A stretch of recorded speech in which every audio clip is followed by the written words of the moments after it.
Филипче повика власта заедно да поддржат неутрален став за македонскиот јазик и идентитет. Вели дека средбите во Берлин ги искористил за да лобира против придавката современ, но смета дека во извештајот не треба да стои ниту придавката вековен.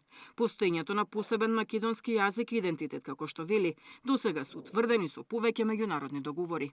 Јас го дадов својот максимум, таму се сретнав со сите можни европарламентарци кои што беа присутни, имаше и гости во Берлин, значи не беа тоа само од СДП, од Германија, се надевам дека ќе има резултат, но сите констатираат една работа, дека таквите додавки на македонскиот јазик доаѓаат како резултат на провокациите кои што доаѓаат од нашата влада.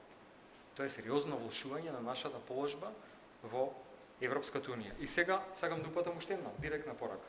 Сакам да апелирам до ВМРО ДПМН заеднички да лобираме тоа да не се случи.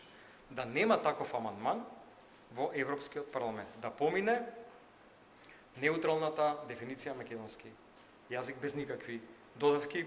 Но Филипче смета дека ова не е најголемиот проблем кој произлегува од извештајот за напредокот на Македонија на известувачот Вајц.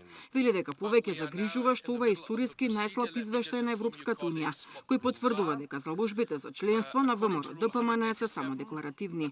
Според опозицијскиот лидер, и во извештајот стои дека Македонија е во геополитичка изолација и опасна економска зависност од други држави.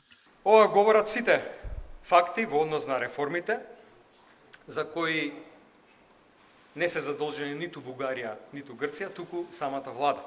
Најпрво, реформската агенда, степенот на реализација, укажува дека исклучиво поради неспособноста на владата, повеќе од 43 милиони евра се практично неискористени, истовремено владата не го оправдува, ниту го става во функција авансот од 52 милиони евра од планот за раст на Европската унија. Во следните 10 дена извештајот за напредокот на Македонија ни известувачот Вајц ќе се најде пред европратениците на конечно усвојување на пленарна седница. Бугарските европратеници најавија дека повторно ќе ги поднесат чистите амандмани за модерен македонски јазик и идентитет, кои претходно беа одбиени при гласањето во рамки на Комитетот за надворешни работи на Европскиот парламент. Деспина Тодоровска, Сител телевизија.